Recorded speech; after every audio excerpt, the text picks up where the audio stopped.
Hi everyone. Welcome back to Story Time with Miss Jolene. Today I'm going to share a book with you that has a little bit of a special meaning to me. So, I love legends and stories from other places, and I love collecting books that have those stories and legends so that I can share them with you guys, with the kids. I really enjoy them, but this one is especially special to me. It's called The Legend of Old Befana. Now, when I lived in Italy, I lived there for 3 years, I would hear the story of Befana because this is where this legend is from, is Italy. And we had a market there every year. It was called the Bella Befana. And so vendors would come from all over the world to share the things that they had made or were selling. And so every year I heard about Befana and saw the market and all the beautiful things from around the world. So this is also a book from Tomie dePaola, who also enjoys legends from around the world and writes a lot of books that tell about these different legends. So today, let me share with you Old Befana. Now, this is a little bit of a longer story, so the littlest kids may not be able to get through this one, but I think it's a great book for ages about 4 and up. So let's begin. Every year on the Feast of the Three Kings, January the 6th, Old Befana visits all the children of Italy and leaves them candies, cookies, and gifts. It is said that she is searching for the Christ child. There are many stories about Old Befana and how she began her search. This is one of them.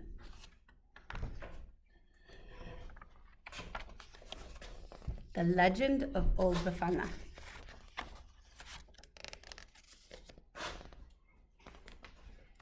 In a small house on the outskirts of a small village in Italy lived Old Befana.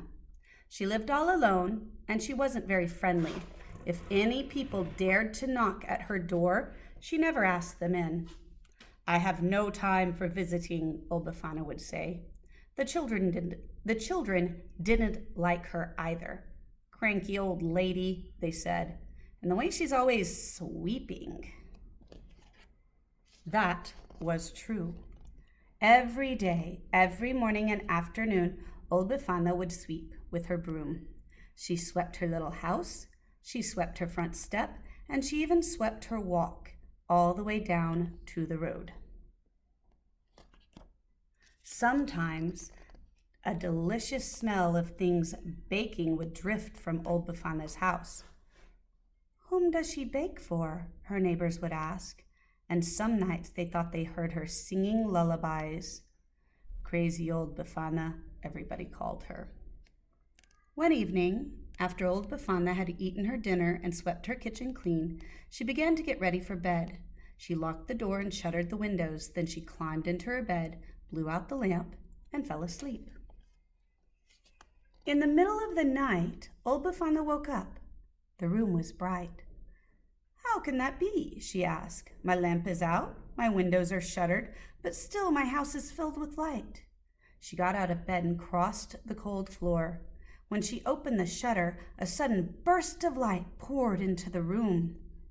In the eastern sky, she saw a brilliant star, which seemed to grow before her eyes. "Humph," said Old Befana, closing the shutter as tightly as she could.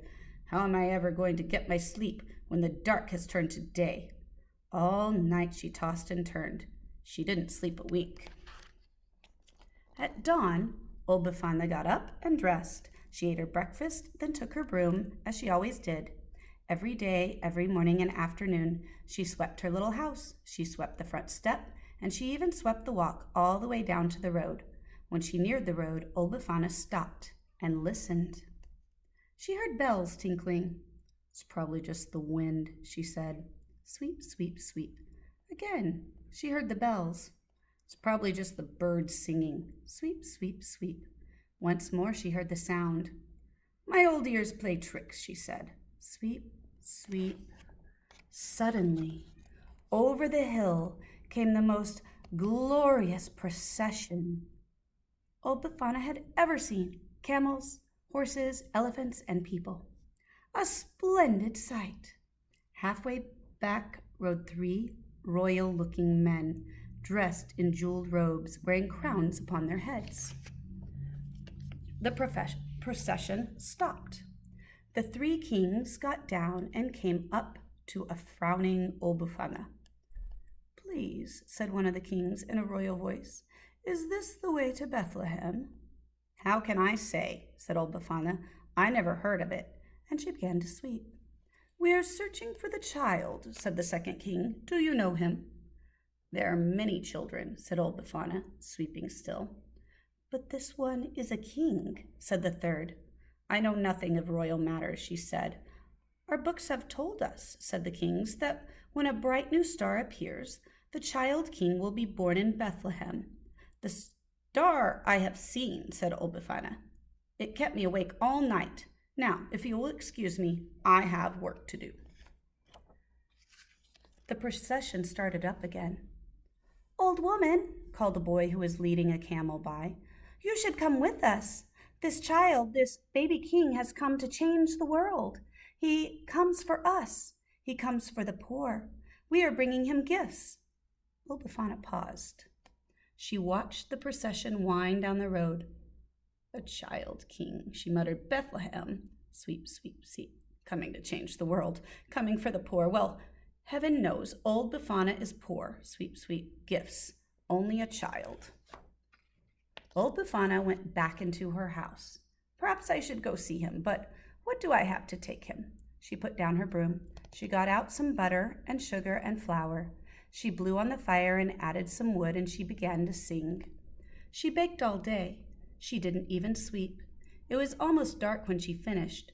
Then she filled a basket with all the cakes, cookies, and candies she had made. "I'll take a few coals in a little pot to keep the cookies warm," she said.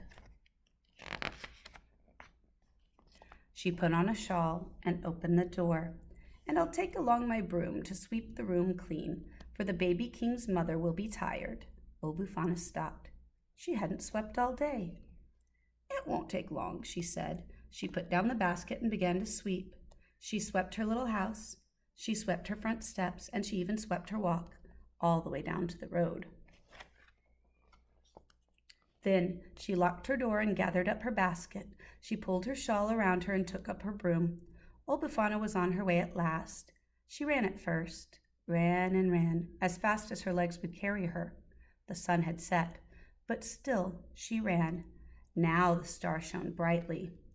Her breath came short. Her old legs ached, but still she ran, a little bit slower. At last she sat beside the road. Old Befana couldn't run no more. "I should have left earlier. I'll never catch up," she cried. "And where is Bethlehem?" She closed her eyes and gave a long sigh. "I'll never find the baby king." Suddenly, the sky filled with light, and heavenly angels sang, "Glory to all men, the new king is born. Tonight is the night of miracles." Old Befana rose to her feet.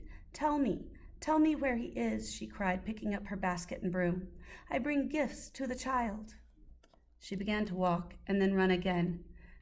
"This is the night of miracles," the angels sang once more. "Wait," she shouted, "you must help me. Show me the way to Bethlehem." Old Befana began to feel lighter. She ran faster and faster, so fast it took her breath away. She was running in the sky. It was a night of miracles. Old Befana never caught up, alas.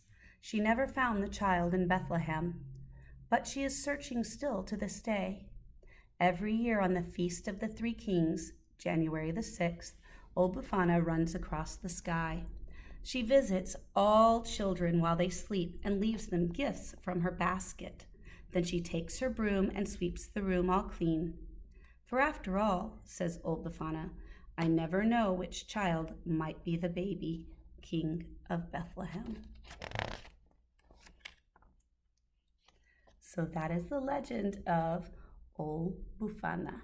I hope you enjoyed this story and join me again soon for another.